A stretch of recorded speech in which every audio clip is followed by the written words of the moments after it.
매일 성경 묵상을 돕는 해설 가이드입니다. 안녕하세요. 묵상 코치입니다. 함께 읽고 나눌 말씀은 로마서 7장 14절에서 25절까지 말씀입니다. 율법은 죄 아래 모든 인간이 죽음에 이른다고 선언합니다. 인간의 자기의, 지혜, 그 어떤 것으로도 율법이 내린 사망 선고에서 자기를 구원할 수 없습니다. 성경은 오직 예수 그리스도만이 유일한 길이라고 선언합니다. 14절에서 20절을 읽겠습니다.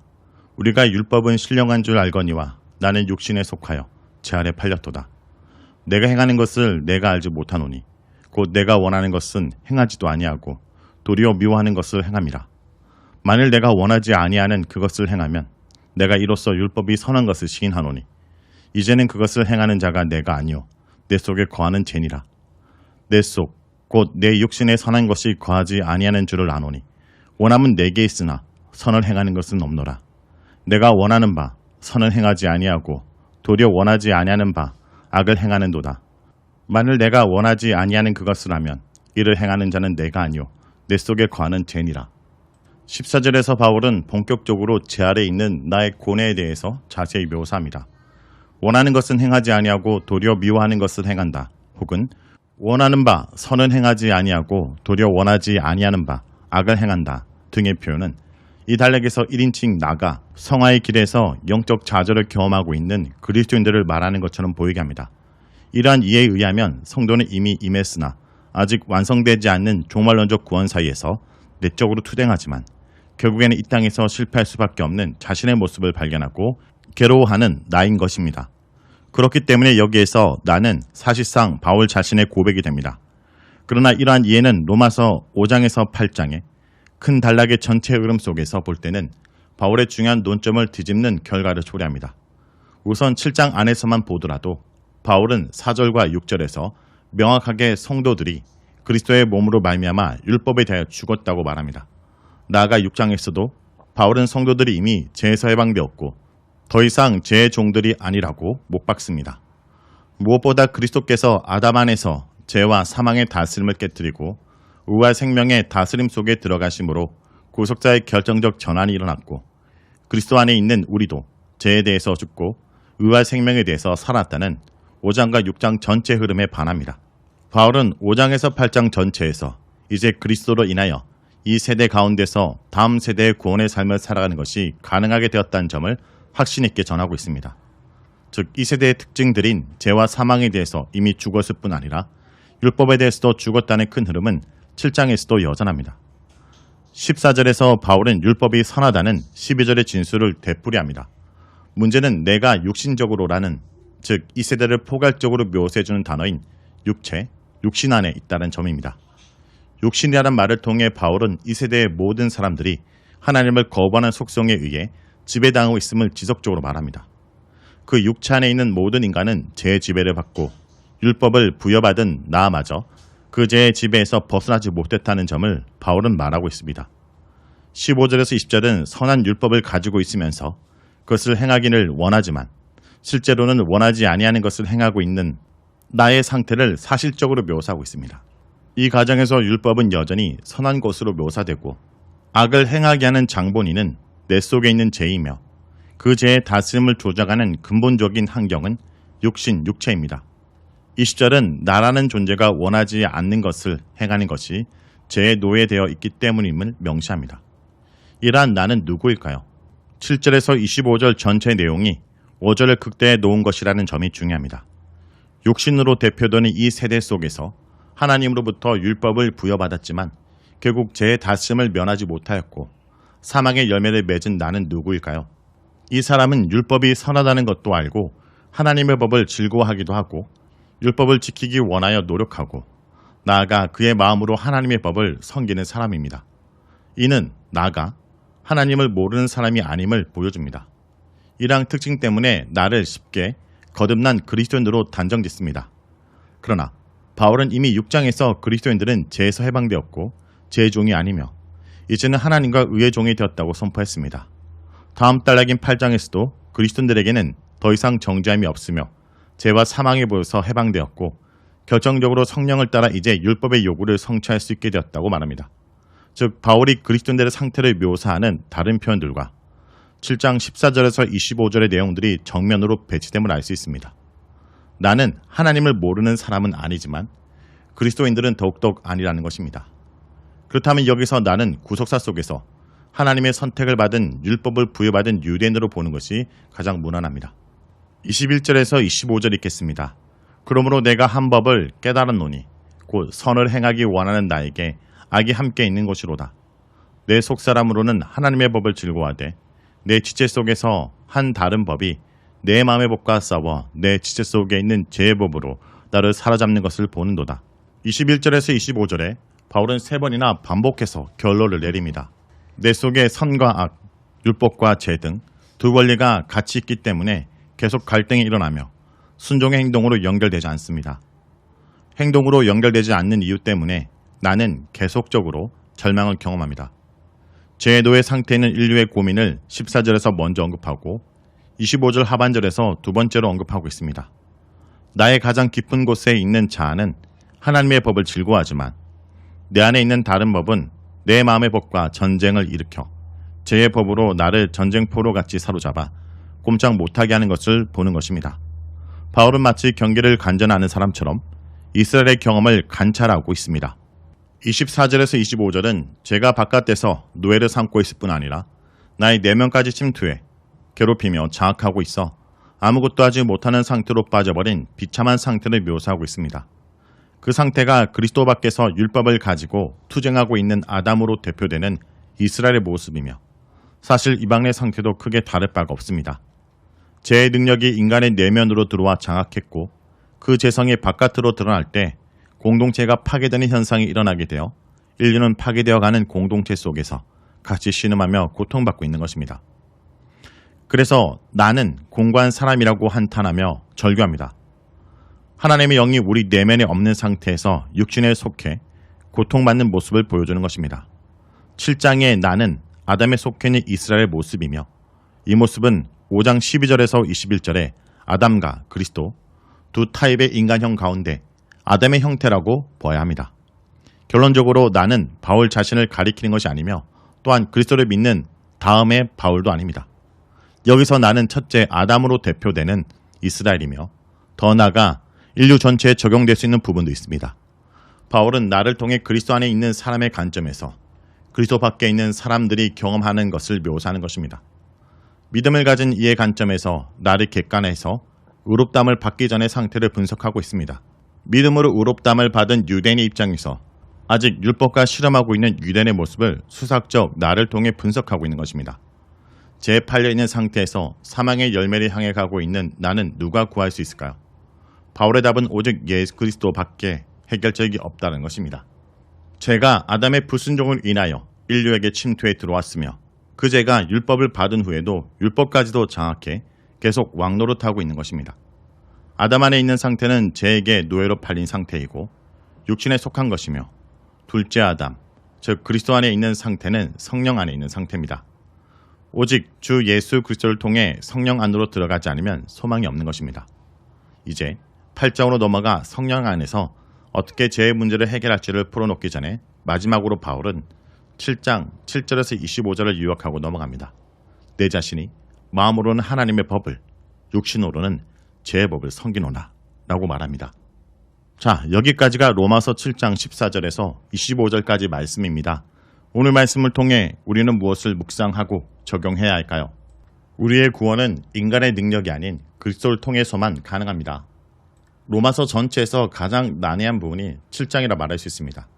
특별히 앞에서 살펴본 바와 같이 하자로 등장하는 나의 정체가 분명하지 않기 때문입니다. 이것을 바울 자신인지 아니면 타인인지 회심 전인지 회심 이후인지 하나님 법을 사모하면서도 죄의 법 아래 갇혀 절망하는 이 사람이 누군지 선명하지 않기 때문입니다. 그렇지만 본문을 종합적으로 살펴볼 때 이 나는 자신의 노력으로 하나님에 의해 이루지 못하고 율법을 성취 못하는 우리 모두 인간 모두인 나인 것입니다. 선을 원하고 악을 미워하지만 정작 원하는 선을 행하지 않고 미워하는 악을 행하는 삐뚤어진 본성이 내 속에 있습니다. 죄를 지어 죄인이 아니라 하나님을 떠난 죄인에게 죄를 줄 수밖에 없는 진실을 보여주고 있습니다. 분별력 없이 죄의 노예로 살면서 자신의 속이던 삶을 떠나 진리로 선한 것을 분별하며 진실하게 살기 원하지만 죄의 세력은 너무 강하고 율법의 속박은 너무 무겁습니다. 자신의 죄를 생각하면 사망의 형벌을 피할 수 없다는 것을 알면서도 구원의 여망은 전혀 보이지 않습니다. 그러므로 이 공고한 자의 부르짖음은 죄로 사로잡혀 있는 자신의 비참한 실존과 그 상황을 결코 스스로 벗어날 수 없는 자각에서 오는 절망적인 탄식이었던 것입니다.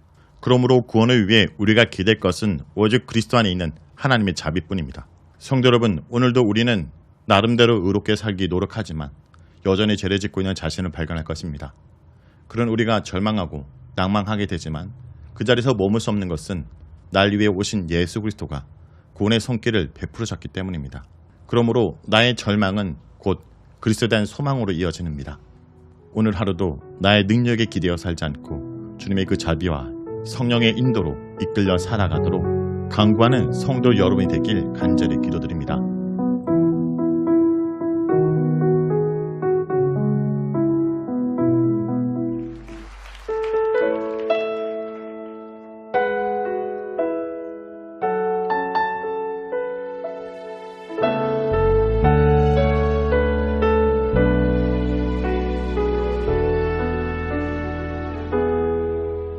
고달픈 삶의 은혜도 무뎌지고 곧 사라질 것에 내 맘 두네. 헛되고 헛된 것들을 바라보며 그 은혜를 놓치며 살았네. 주어진 삶을 묵묵히 살아가며 날 붙듯이 주 예수를 보내.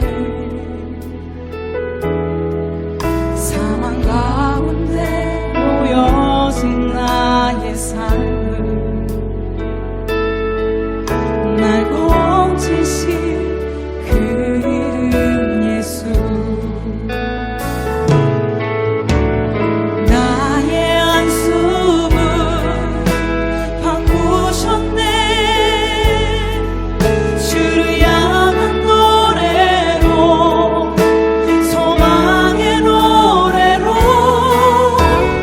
나의 눈물을 거두신 주 예수 이름 안에 살게 하소서.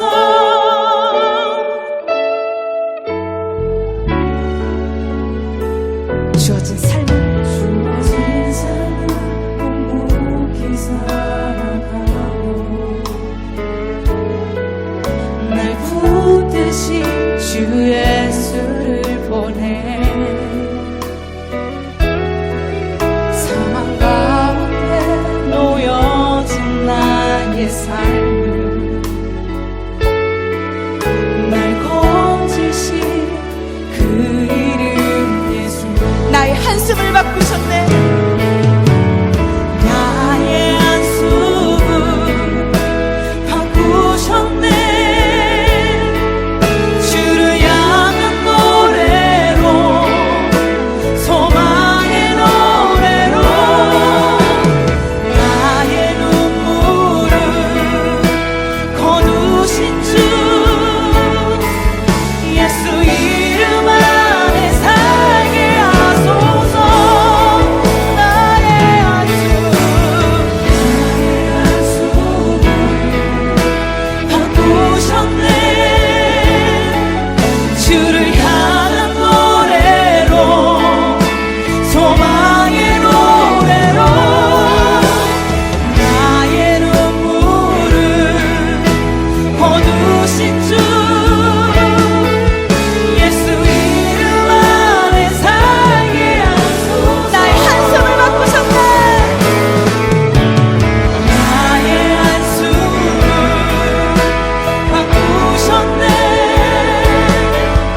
그렇습니다.